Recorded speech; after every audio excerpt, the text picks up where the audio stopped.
Good morning. Good day. Happy Hug Nation Live to you. It is Monday. I was not planning on being live today, but it is. It's 9 o'clock, and I got internet. I'm in Idlewild, California, and there is snow all over the place. That's the snowman or snow person that Lisa and I made yesterday. This is our cool A-frame cabin. This is our second year that we've rented this place, this Airbnb. So it's kind of like our place. It's really, we love it here. We initially planned on being here with my brother and sister-in-law, but my brother got sick. So sending him healing, good vibes, and looking forward to more adventures. But oh man, what I mean, I'm a San Diegan, so snow is like very surreal. Good morning, High Noon, and I get a chance to wear some of my favorite coats. Like this is my new custom-made coat that I love so much, and it's actually coat weather here.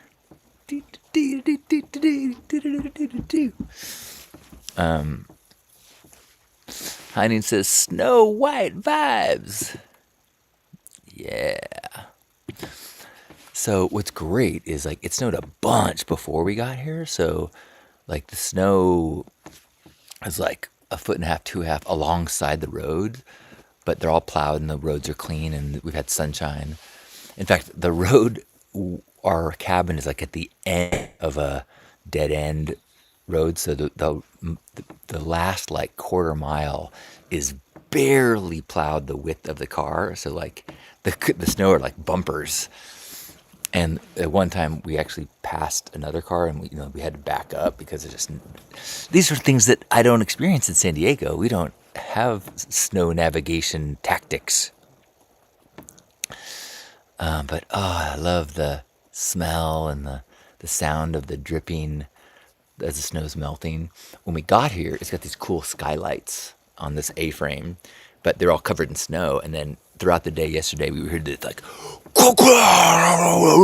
as this huge things of snow would slide off the roof. Anybody want to share something that they are grateful for? I am grateful for snow. I can imagine that if you live in some place where you got to shovel your walk, that it would be far less magical and surreal and delightful. But for someone who can go many years without seeing snow and who's in Hawaii, when was that? A few weeks ago? It's just like, wow. So cool, so beautiful.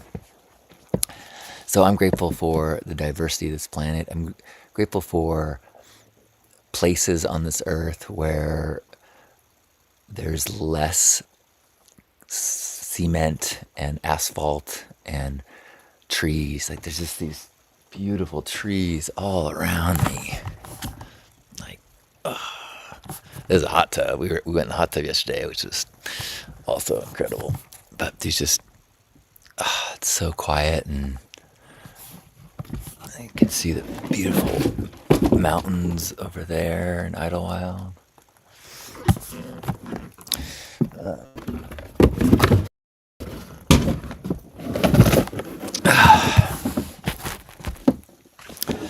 Heinen says, I'm grateful for a nor'easter winter storm and for a neighbor lending me a snowblower. A few feet is coming down. Whoa! A few feet. Snow is water for life.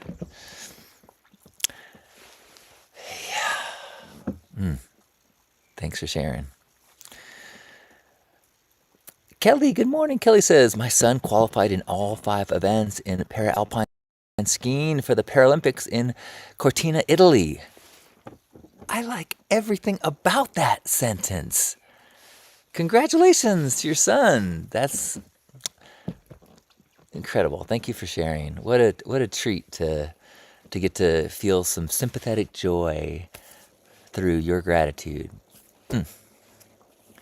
I'm grateful that it, we had a really beautiful dinner when we first got here at a really nice restaurant, and at least I had this. It's just we continue. I don't know how we're almost 3 years together, and just continue to learn about each other. And I ended up mentioning the short film that I made about Burning Man called The Pink Path, and before there was a Pink Path coaching program, and I was talking about some of the challenges I had in making a documentary and how, and she said, "Wait, you did a documentary?" And I was like, she goes, "How have you not ever mentioned that? I'm still learning about you." So we played the film on the TV, and it was so great. It was filmed in 2011, like I think the first year of Pink Heart, maybe second year, maybe the second year of Pink Heart, and it was a real like emotional heart journey because I was a different person back then, but I'm proud of the person that I was back then. But the real heart journey was all the people in the video that many who I haven't talked to in a decade or more, a number of which who've died, and seeing this our interactions and this adventure we took on together, and some who I've been out of touch with and then back in touch with, and some who I've burned bridges with, and having feelings of like I could have done better. Gerbot says, grateful I live an hour and a half away from snow, but not in it. As I was cruising through the town yesterday, I went into town to buy some gloves so that Lisa and I could make a snow person, and I'm also grateful that I'm at a time in my life where I have a little more resources than I did when I was younger, because like the only place that I could find gloves was like this nice like rock climbing store, and the gloves were like, I was like psyching myself up. I'm like, you know what? I've got $100 budget to get us both two pairs of gloves.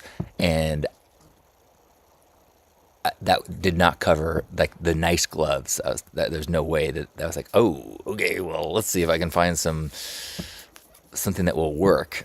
But I'm grateful that I'm like, you know what? I can drop some money on something and not squander the experience. Like when I was young and backpacking through Italy, I decided not to go look at Michelangelo's David because my daily budget for food and accommodations couldn't handle entrance to a museum. So I just couldn't afford it, and I didn't go. And that's part of the fun of being young and budget traveling. And I still have a lot of that wired in me of I can be quite thrifty, but like I'm grateful that I was able to like, John, this is a special weekend. This is a special moment. It will be, there's an experience that you will not be able to have if you don't have gloves, which is true. Did I not introduce you to, this is our snow person. She has already melted a little bit since yesterday, but she had a mouth, but she looked a little stern, so we took it off her. But there, now she's happy.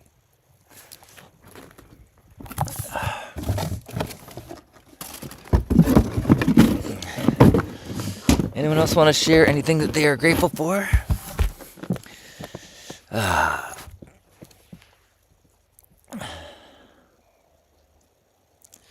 Eileen says, congrats to Kelly. As an adaptive athlete and adaptive snowboard bike coach, so awesome to hear. Gearbot says, also grateful the plumbing in my trailer didn't break from the brief freezing temps last week. Oh, yet another reason to be grateful to have access to snow, but not live in the snow, not have to shovel the snow. Oh yeah, that's also when I was in town, but in the gloves, I was passing by locals that were shoveling their walk, and that sounds like the novelty of that would wear out real quick.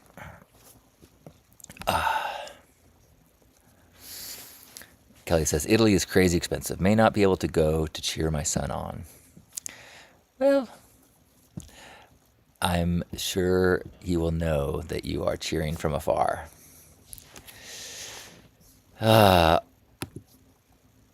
Juan says, Frosty the Snow Person looks fabulous. Thank you. It was, when we got here, it's already melted quite a bit and the snow's, but like when we got here, it was really like quite easy to make a snow person, which I haven't done in, I don't know, 20 years maybe since I've made a snow person. So I'm grateful we've got another night here. And if I haven't said it, I am so grateful for Lisa. I know I usually don't mention her, but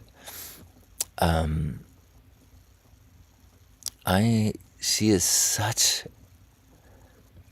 an incredible human being. She's so talented and she's got like this fire. She's working on she's writing a song right now inside. She's been collaborating with some friends, songwriters, and they've been sending things back and forth. And so she's inside working on lyrics and singing, and that's just one of the areas that she brings her gifts in unique ways, and we've been having these spiritual conversations and morality conversations, and it's so like I feel so lucky that she's chosen me, and she feels the same way. And it's so nice to know that the other person is as grateful and as like, wow, you'll be with me. And I have a healthy self-esteem. I know that I'm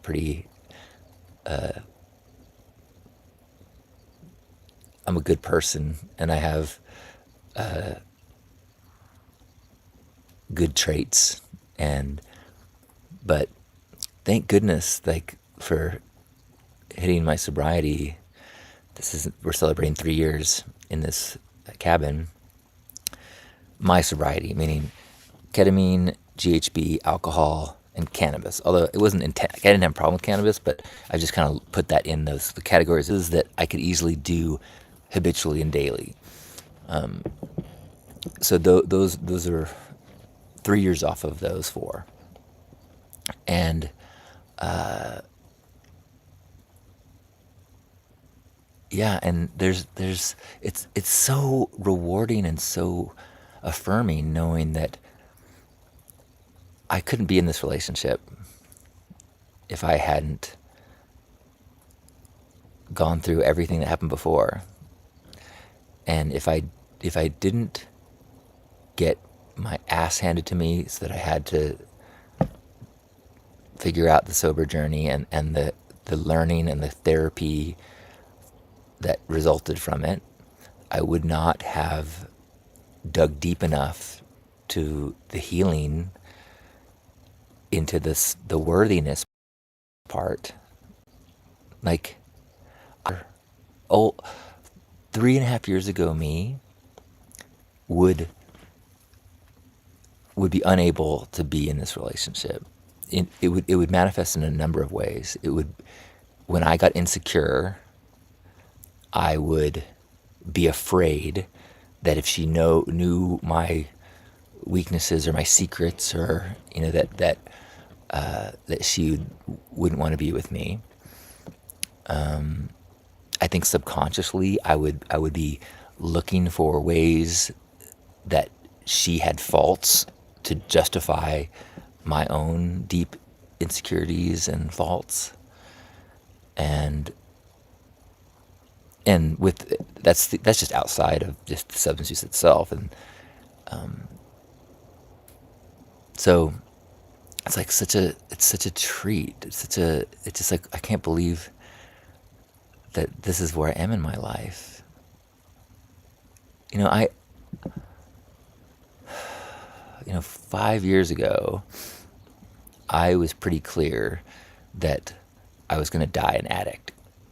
I don't know if it was going to be, you know, soon or in a decade, but I had I'd said to myself so many times, okay, let's we need to take a break.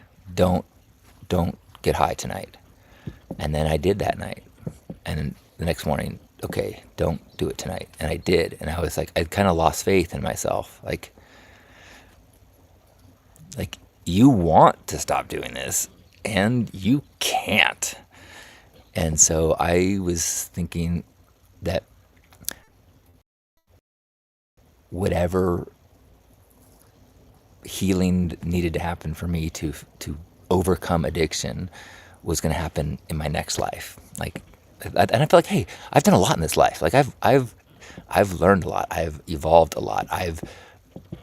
I have pushed the needle towards love and really did as much as I could with the resources I had to be a force of love in the world. Like I feel good about my life, but the addiction was something that just seemed out of my abilities. And so to be here now, and to have so quickly after making that commitment see changes in my life, and so quickly after that find Lisa, and so quickly after that just have the universe being like, this is what was possible. I'm like, whoa.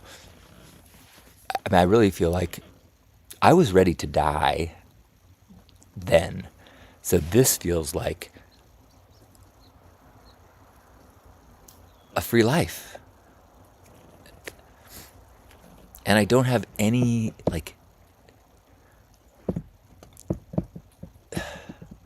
it's just such perfect timing. I've been working on my memoirs, and oh gosh, and Lisa was so good. We were talking about it, and she was really helping me see like a story arc to my memoir that's like, that I think is going to be really beautiful, because there's a lot of these like crazy adventure stories about being in the adult industry and early internet, exhibitionism stuff, but it's really a story of seeking to love myself, and seeking to experience as much of life, and then that being this journey of self-love, which then opens the door to loving of others, and the which then leads me to eventually figuring out my addictions and my partnership. And I originally wrote this memoir like 10 years ago, and it did not have a very clean ending, so I'm really feeling good. Hey, Freestyle Fox, good to see you.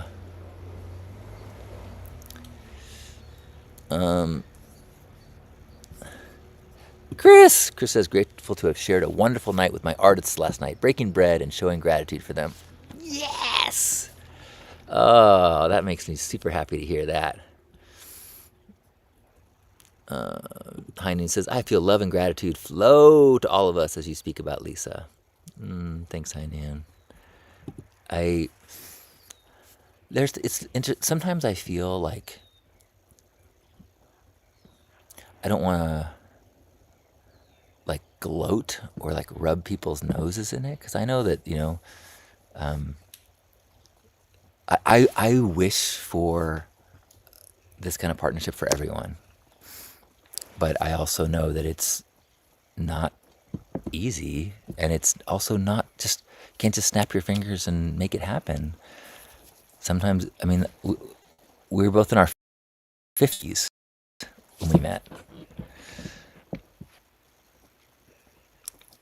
and I work with coaching clients, and so part of the our work is, like, one of them said recently, he's like, I want what you have with Lisa. And I'm like, I want that for you too. But you can't, like, you can make a plan on how I'm going to write a book. You can't make a plan on how I'm going to meet my person. I mean, steps, but it's not linear A to B. It's like, okay, what is my work that are going to be what are the big things that are going to become obstacles if I meet someone special and I'm not ready? And then part of it is letting go of, like, saying, hey, I can't be looking for someone special. I have to work on myself, figure out how to make myself happy, figure out how to make myself love myself, and then just meet people and have relationships with people and learn from them, and never be open to meeting someone special, but not looking for someone special, because that hunger does not translate well to dating. It's a but anyway, so I was just saying that, like, I I want to share my experience, my love, and hopefully be inspiring, but I also don't want to make anyone feel frustrated that they're alone or don't have that. I mean, I look back at everything in my life and am so grateful. Yeah. Hi, Nicole. Nicole says, grateful for freelance creative work I do full time, art, modeling, and medical modeling. Cool. Tom says, grateful for my children and surviving seizures 40 days ago. No stroke. Whew, that sounds scary. I am glad to hear that.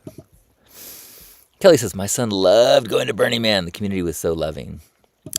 As I am working on my memoir, I'm really realizing, and as I'm talking with Lisa, how significant Burning Man is in my story, in my life. Because radical self-expression, I mean, gifting as well, but radical self-expression, I mean, I guess I could, but to shift what I think default mental model is, what do I need to do to be accepted by the tribe? That it's, what should I do? How do I be cool? Or how do I fit in? How do I avoid being too weird to be rejected? How do I, how do I make sure that I present and show up in a way that allows me to be welcome and thrive within the culture, the community, the tribe? And for me, that is the way that I thought. Like, what should I do? What should I do? What should I do? And then Burning Man goes, hey, no, stop listening to what do you want to do? And you're like, uh, what's cool? And they're like, dude, not only does Burning Man celebrate authentic expression, it's kind of looks down on trying to be cool. It's a total reversal of the script that at least my adolescence and my upbringing was trying to fit in. And in the Burning Man culture, trying to fit in is that's like the only thing you can do that is judged. Like, I mean, the judgment against like sparkle ponies is partially because like they just you adopt a uniform. You know, you dress the way you're supposed to dress as a burner, and like no, if you want to wear a captain's hat, fuck yeah. If you went to Etsy and said, "I'm looking for Burning Man clothes," then dude, that's you're missing the point. And so that shift in my life to truly getting permission was dramatically affected the trajectory of my life and my whole relationship to the world. And I started to say yes to things that culturally I should not have done. And that has made all the difference. Nicole says that my uncle worked at a bakery in Idlewild when I was a kid in the 70s. Oh, cool. Hey, Freestyle Fox, I'm so glad to see you again. Thank you, Kelly. Mingle, if you're still here, good morning. Look at me, I'm in the snow. Power up. Boop, bloop, bloop, bloop, bloop. High Noon says, grateful, trusting our inner self. I've been struggling with that and now have been working on the inner me. John and Gerbot and Juan and Hug Nation Love Ambassadors for helping me through this. Thanks. You know, I had this cool experience. I mentioned that I watched the old Pink Heart documentary I made, like a 22-minute film. I recently sent the link to Juan. If you have not seen the link and would like to watch the film, shoot me a note and I'll send you the link to it. But I'm proud of it. It shows the kind of the creation of Pink Heart, and it talks about gifting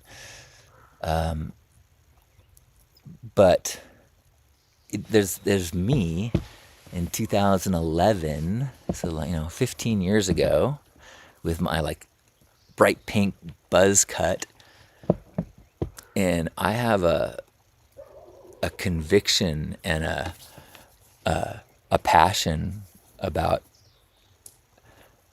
Burning Man 10 principles that it was good for me to see.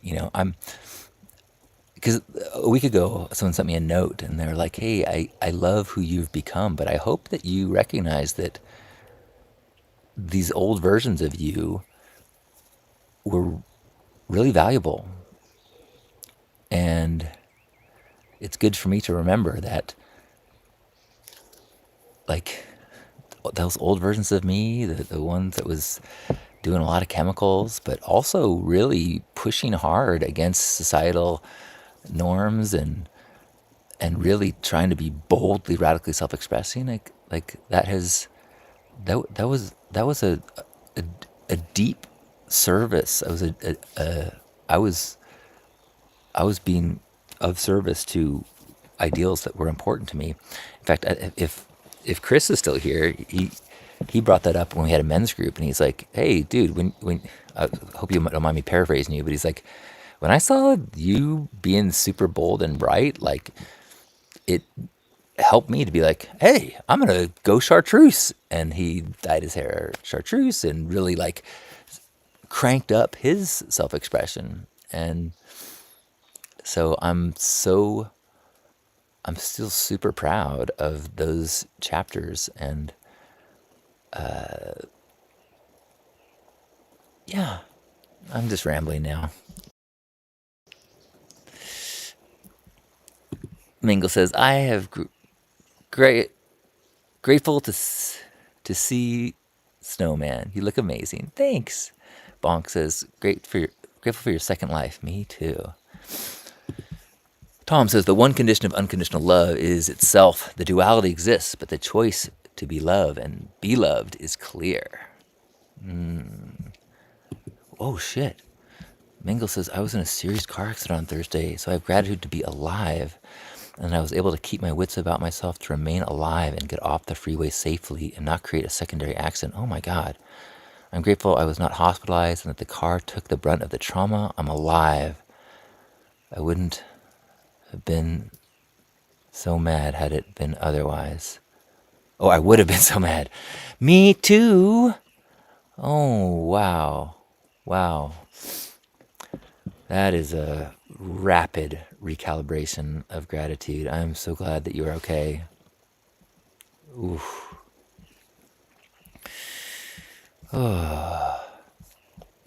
Juan says, congratulations on finding the strongest you that was always inside. Thank you for being brave enough to bring him out.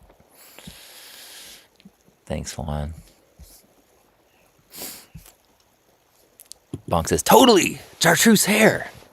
And bravo to you continuing your Chartreuse Thursdays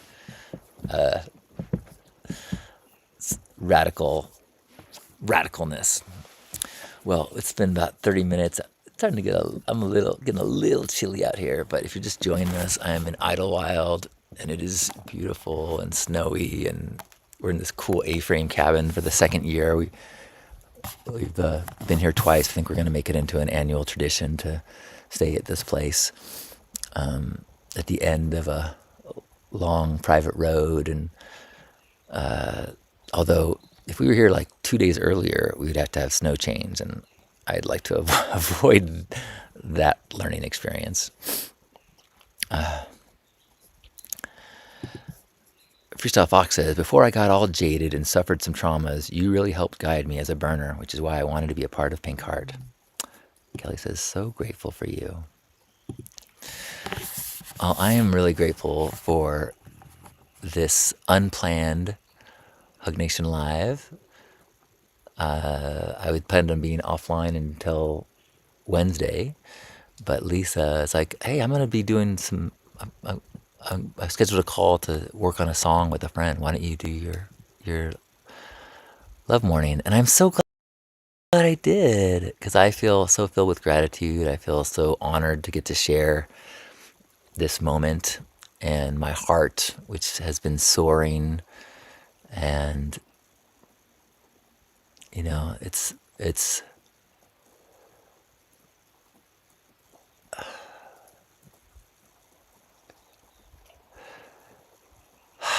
there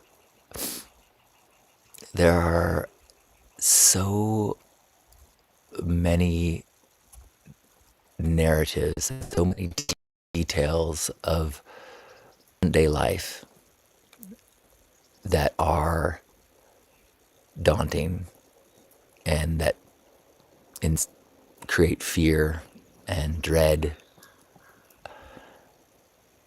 And I think there's no difficulty in connecting to those stories. But it can be difficult to balance those stories with the simple joys of a tree, of snow, of a cuddle, of a fireplace, of a glass of hot cocoa, of a child that is going to compete in Italy, of breaking bread with friends, of surviving a car crash. Like there's the details of our life stories that are celebratory and magnificent are orders of magnitude more of those things than the dread. But the powers that be that control the flows of information and what they've defined as the news are motivated to keep us in as moldable, as influenceable, as as most identified as fearful consumers as possible. And if you've ever read Freakonomics, you know that you, if you understand the motivations of anyone or any system, then you can understand how they work. And even good people, if they have a motivation that pushes them to do something that's kind of like, science shows that they can't help it. Like if you, I won't go into Freakonomics, but the way that our corporate structures are the motivations are weighed.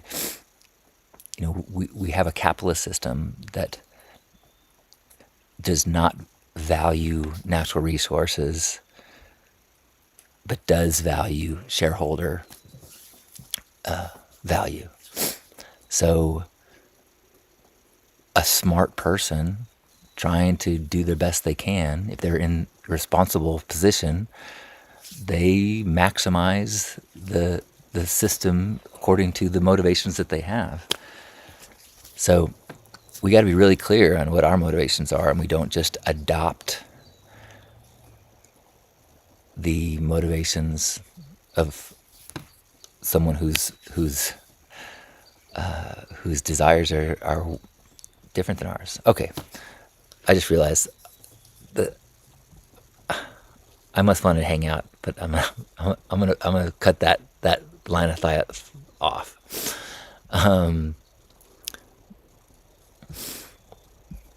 Freestyle says, before I got all jaded and suffered some traumas, you really helped me guide me as a burner, which is why I want to. Oh, I just read that. I'm sorry.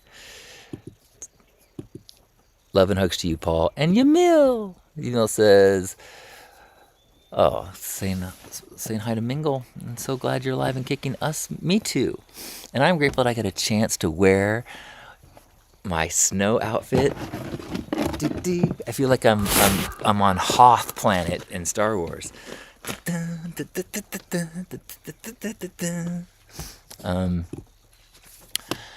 So before we go off into our days, wherever you are,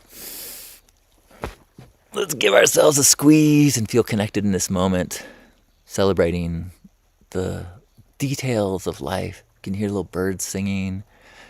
I can hear the snow dripping, crow. And as I feel all these details in my life, and I feel the details shared by you, and all these beautiful, miraculous moments and awarenesses of the human experience, and we get to celebrate them together. So let's sit in that place of gratitude for one another as we take a deep breath in and squeeze.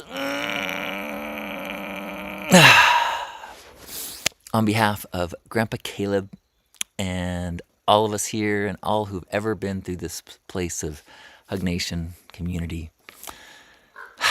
thanks for being here. I love you. Have a beautiful day.